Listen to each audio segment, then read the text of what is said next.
The Night Reveals, 1943.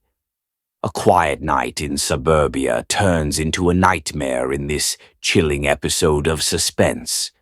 When an insurance investigator begins to suspect that his wife may be connected to a series of mysterious house fires, his world spirals into paranoia and fear. Every glance, every flicker of a match, every casual comment begins to feel like evidence of something sinister. Stay tuned. And if you like vintage Golden Age radio mystery dramas and timeless storytelling, be sure to like, comment, subscribe, and share this audio classic with others. Join us again for more thrilling episodes from the Radio Classic Shows channel.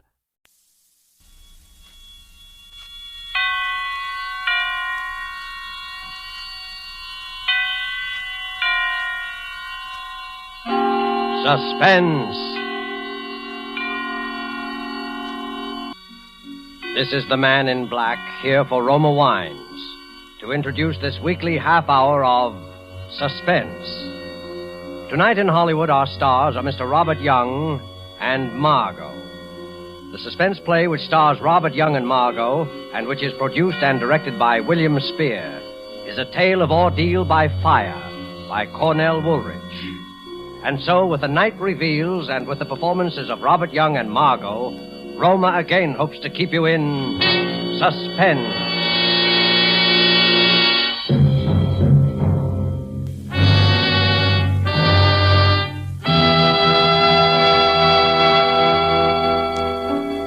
Go ahead, tell us the story, Mr. Jordan. Might help to get it out of your system. Yes, go ahead, Harry. What, tell it here, Marie, in front of you? Sure, I can stand it if you can. Well, all right. I'll tell it from when I first began to know, for sure, 2 weeks ago. I should have known before that something was wrong. I should have known by her eyes. There was a queer look in them, staring at me one minute and avoiding me the next. Well, I came home late one Monday night. They were asleep, my son Johnny and my wife here, Marie. I lay in bed reviewing my day's work. You see, I'm an investigator for the Herkimer Fire Insurance Company. And while thinking about the fire on 2nd Avenue, I fell asleep. Suddenly, I was sitting bolt upright, wide awake, with a strange feeling of being alone in the room. I looked towards Marie's bed. It was too dark to see. I called, "Marie! Marie!" There was no answer. I got up and walked to her bed. The quilt was bunched up. I pulled the covers down. The bed was empty. In the bathroom. No, she wasn't there. And not in Johnny's room either. Johnny was alone. Marie wasn't in the apartment. I put on the light and looked at my watch. It was 2 a.m. Got dressed and walked out and rang for the elevator. It was nothing. Of course, it was nothing important, but my heart kept hammering away. Morning, Mr. Jordan. Kind of late for the... Yes, good morning, Steve. Did you see my wife go down? Yes, Mr. Jordan. About half an hour ago, I'd say. Yes, of course. Did you see which way she went? Yes, she went towards 3rd Avenue. Said she was going Went to the drugstore, I guess. Yes, that's right. There's one over on 96th Street. Open all night. Thanks. That was it. She went to the drugstore. I was worried over nothing at all. I didn't know what to do quite. I didn't want to follow her, but the elevator boy was watching me, so I strolled easily along towards 3rd Avenue. I stood on the deserted dark corner and looked up and down the street. Then I saw her coming. She was walking towards me briskly. Harry, what are you doing here? Well, I got up and saw you were gone, and I couldn't sleep. I had a dreadful headache, so I decided to go down for some aspirin. Yes. Yes, of course. The drugstore on 96th Street. But you were coming from 98th Street. I took a little walk. I thought some fresh air would do me some good. Yes, it is a nice night. I've only been gone about 10 minutes. Steve says you were gone about a half hour. It was only 10 minutes. What time is it now? 2:35. I've been out for almost 15 minutes. Oh, it's more than... It was 15 minutes, no more than that. Yeah. Yeah, I guess so. Everything seemed all right. Still, I felt something was wrong. We got into our apartment and we both went to bed. For a minute or so, we said nothing. You've been working hard, Harry. Don't you think you ought to take a week off and sort of rest up? Oh, I feel perfectly all right, dear. There's nothing wrong with me. Listen. A fire. A fire. Yes, not far.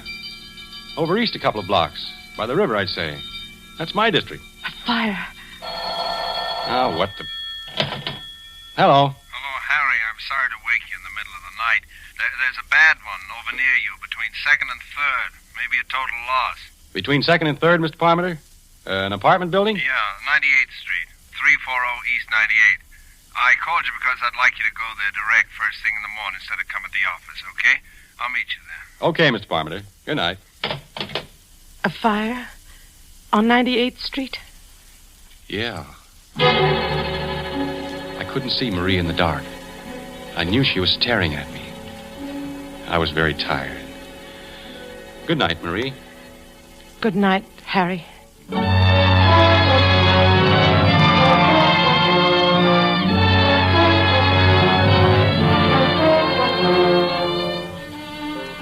This is a story of a husband and a wife. In a moment, as the story continues, we shall learn how they came to know that death was living with them.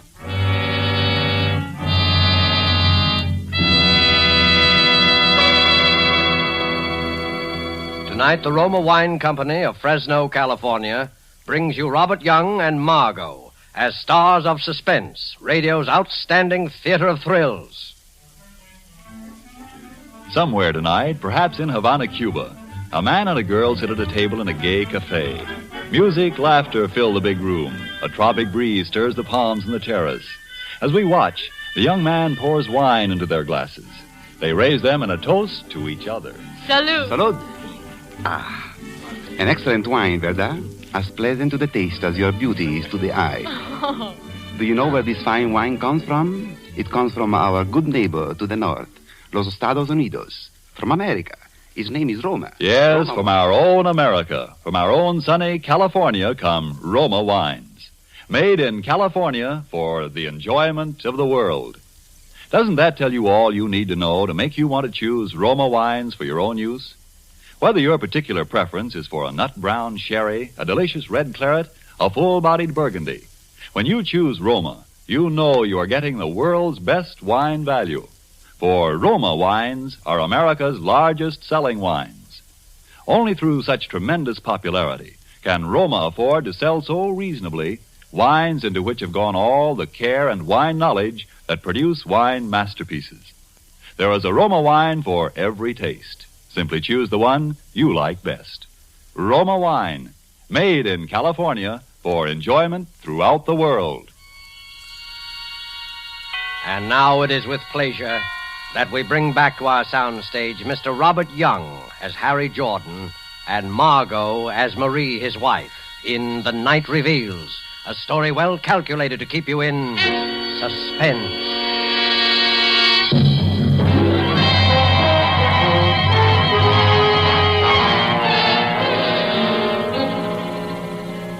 Go on, Mr. Jordan.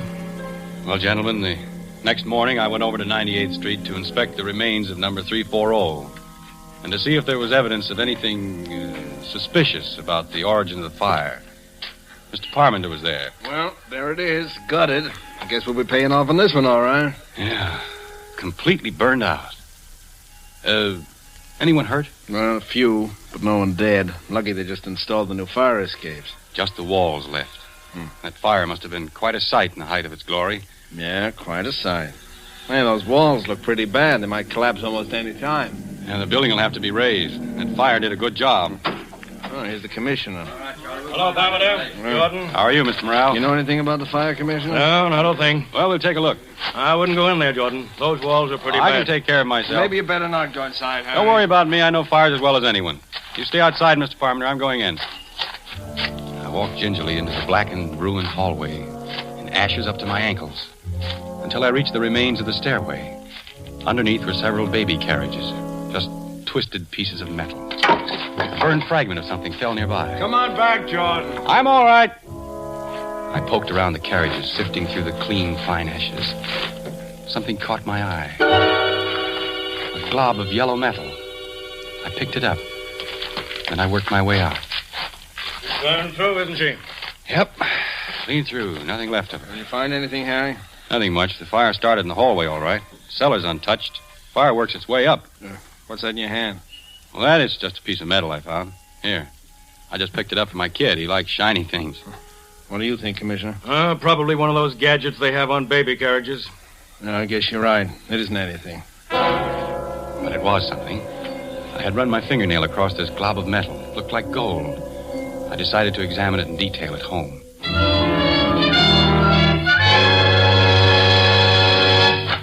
Hello, Daddy. Hiya, Johnny. Mama says I was bad today. Harry, you're home early. Yes, I got through sooner than I expected, and What is it, Harry? Your locket. You're not wearing it. You never had it off before. My locket? Well, don't you remember? Daddy, can I go over to see Davy Taylor for a minute? Yeah, go ahead, Johnny. All right. Gee, thanks, Daddy. You shouldn't have done that. I didn't want him to go. He hasn't had his dinner. Never mind, Johnny. What did you say happened to the locket? Well, I gave it to you. To me?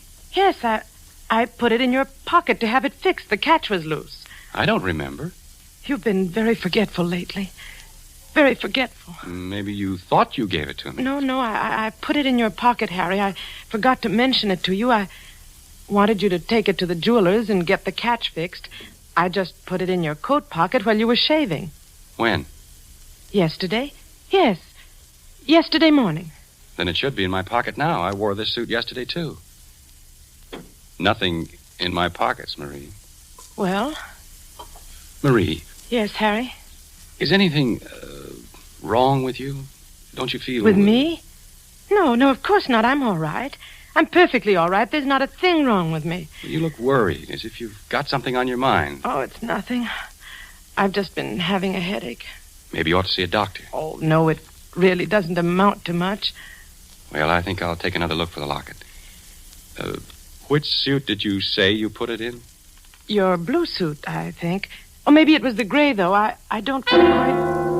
I couldn't make it out. What had she done with the locket?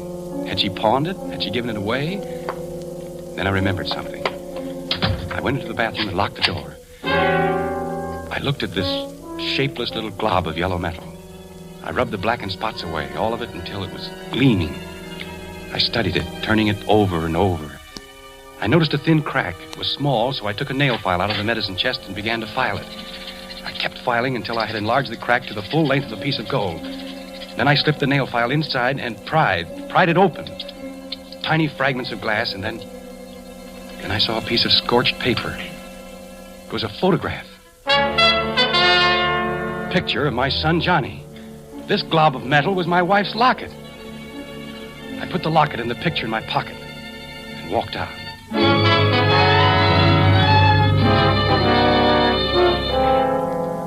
For the next hour, I sat trying to read a book while Marie busied herself, first feeding Johnny and then helping him with his homework. What's the largest continent in the world? Oh, I know. It's Asia. And the next largest? Oh, that's easy. Africa. It's full of jungles. That's where Tarzan lives. Isn't it time for Johnny to be in bed? Oh, yes, I had no idea it was so late. Run along to your room, Johnny. I'll be in a minute. All right, Mother. Good night, Dad. Good night, Johnny. Sleep well. He's getting along very well in school, except for arithmetic. He seems to be having a little trouble. Oh, Johnny will be all right. Yes. Johnny will be all right. I know he'll be all right. I watched her. She seemed very uneasy. I walked over to my pipe rack where I kept several books of matches in a jar. There weren't any there. All this time, I knew she was watching me closely. I looked behind the rack. There wasn't a match around. What the devil happened to all my matches? I have a match here.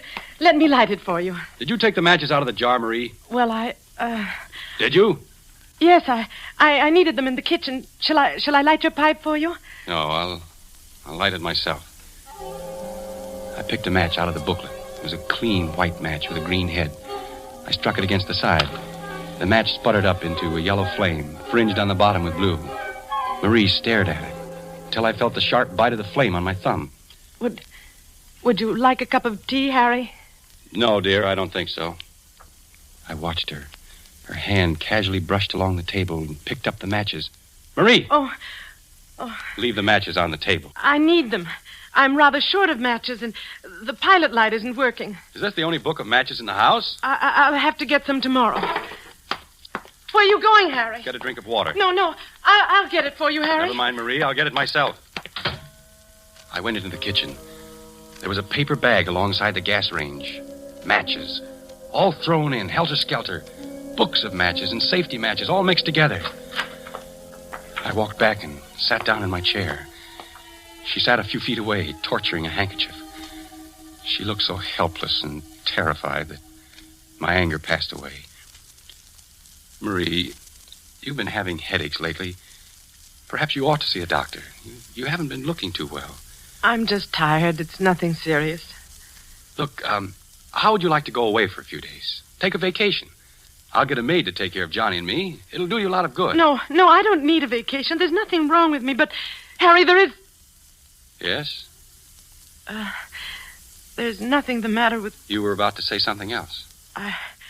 I've got to go into Johnny's room and see that he's covered. He always throws the covers off. I sat there looking at the door. Then I glanced about the room. There was the pack of matches lying open on the table. I closed the cover, and my eye caught her purse lying nearby. It was bulging. Harry! Well, what's the matter? My purse! Yes, your purse. Here, look. See, the handle's loose. And it's full of matches. A dozen books of them. And these newspaper clippings. Give it back to me. Why are you saving these clippings? Why do you carry matches with you? I bought the matches in a store. They were a dozen for 5 cents. These clippings, look here. Fire on 112th Street causes severe damage. And these others. Why are you saving these clippings, Marie? But there's nothing wrong in that. I'm interested in your work. I intend to keep a file on fires. It'll help you in your work. Well, that's very considerate, Marie. Oh, Harry. You're so good. Why should this have to happen to us?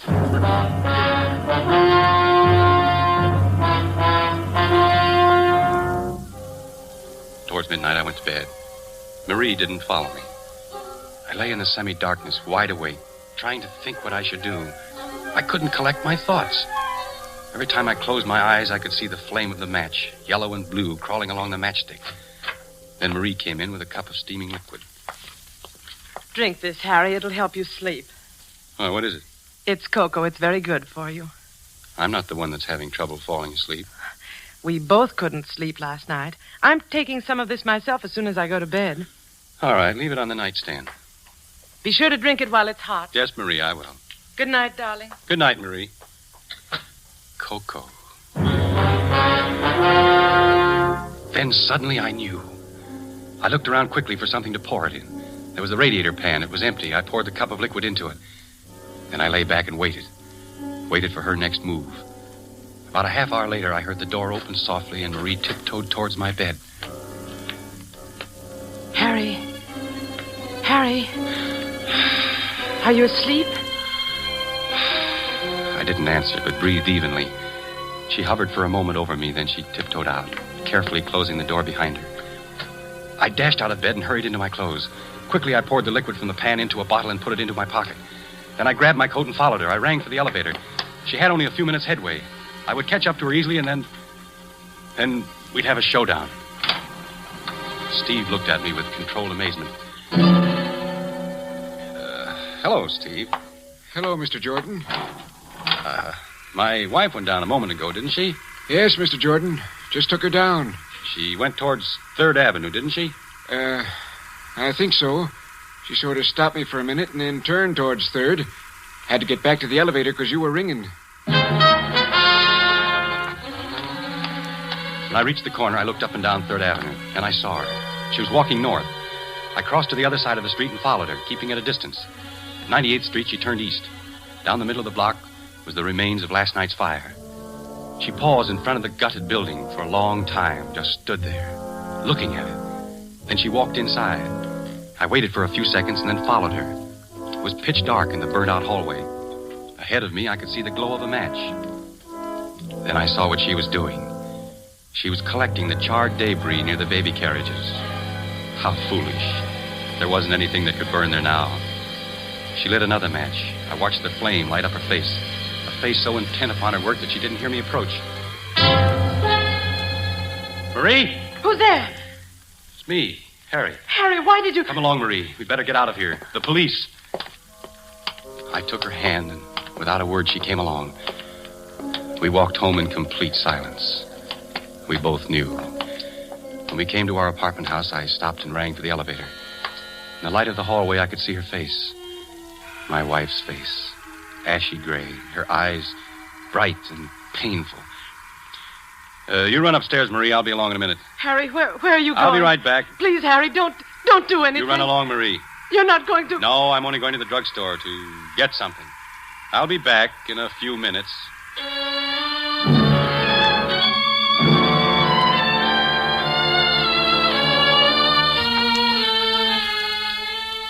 I came home a half hour later.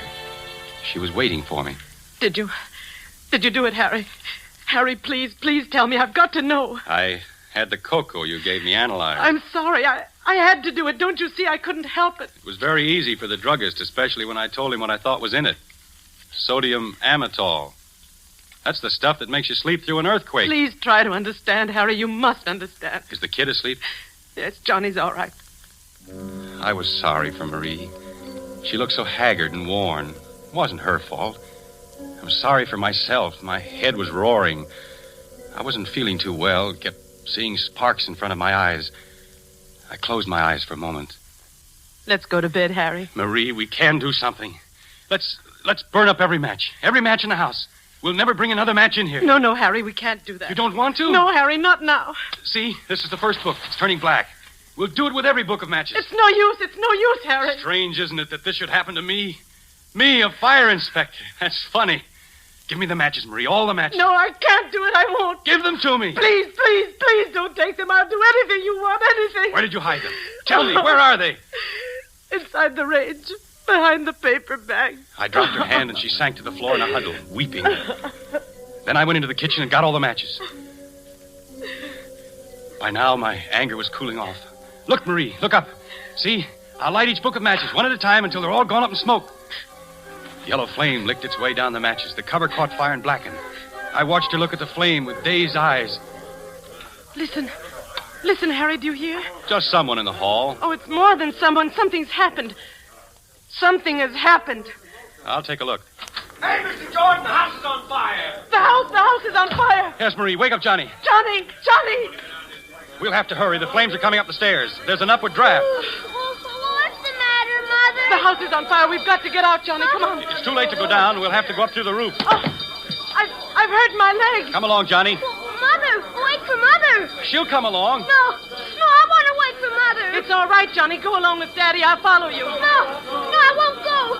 I won't go without you, Mother. Hold on to my arm, Marie. Come on. Give me your hand, Johnny. Don't be scared. The fire won't hurt you. It won't hurt you at all. You're safe with me.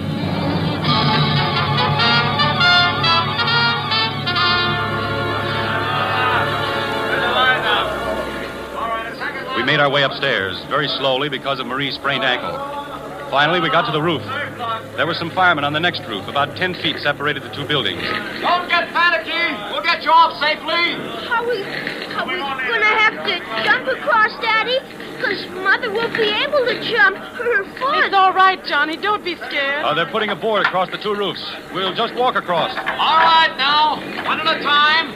Tie the rope around you and come across. Johnny, you go first. Don't be afraid. There, now the rope will hold you in case you slip. Mother, you gotta go first. I'll go right after you, Johnny. You promise? Go ahead, Johnny, and others will follow you. Don't turn around. Keep walking. All right. Kid's safe. Now you, lady. Be careful, the board. Hey, the board slipped off. Hurry, one of you guys. Get another board. Mother! I want my mother. Your mother's going to be all right, kid. You pushed the board off, Harry. I saw you do it. No, I didn't, Marie. I didn't. All right, lady. Just tie the rope around you. Don't be afraid. Don't look down. Ready? Okay, boys.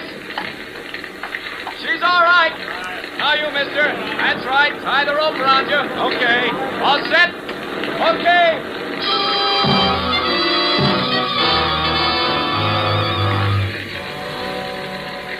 On the ground, we stood there, the three of us, watching the fire. Sparks were shooting up through the hole where it had bitten through. Great flames shot out, stabbing at the sky. The top of the roof was burning now. A red flame crawled along, searching out the inflammable spots. A wooden pole caught fire and blazed up in a long, narrow, curving arc. The wind was helping her. All this time, Marie was shaking violently, not with cold. I pitied her. And then she threw up her hands and shrieked. Harry! No, darling, don't. I can't stand it. We can't go on this way. Police, come here. Don't do it, Marie. There's no need to. Not the police. You don't know what you're saying. What is it, lady? You'd better calm down now. Officer, please. No, it's no use, Harry. Officer, these awful fires, they're not accidental. There's a pyromaniac, a criminal. What? And I know who it is. You've got to arrest the person. Arrest. So there won't be any more. All right, lady. Now, what is this? Who's the pyromaniac? The criminal is my husband, Harry Jordan. This man here. Arrest him, officer.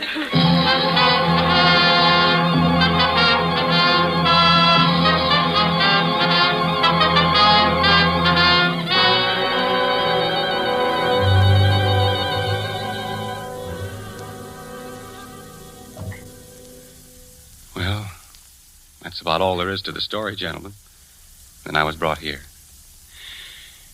Must have sounded kind of, painful for you to hear it all over again, Marie. No, it was all right, Harry. I wonder, I got a cigarette. Could I? No, I'll light it for you, Harry. You don't have to worry. I won't try and keep the matches here. She's been awfully good to me, gentlemen. You'll take good care of her, won't you? She tried everything to help. She hid the matches so as to keep them from me. She even tried to give me sleeping pills so I wouldn't. It's all right, Harry. I'm sorry about the locket, dear. Must have fallen out of my coat when I was in that building at 98th Street. It's all right, Harry. You can buy me another one sometime. You can't blame anybody for liking fires. It's not their fault. Fires are beautiful to watch. So bright and clean. They burn up all the filth and dirt. And they're magnificent to watch. Especially the big ones. The way the flames roar and crackle, lighting up everything around you. The beautiful fire. The beautiful fire.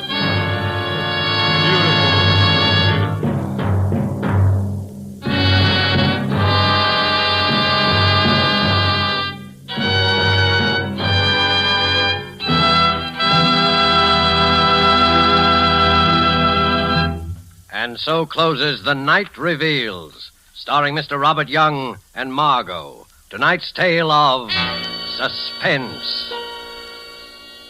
I want you to know that the distinguished Roma California wines include the most enjoyable types for every possible occasion. Dry table wines, red and white, appetizer and dessert wines, and also champagne and sparkling burgundy. Nothing can add more downright pleasure to your meals or to your entertainment of friends. And no enjoyment could be more economical.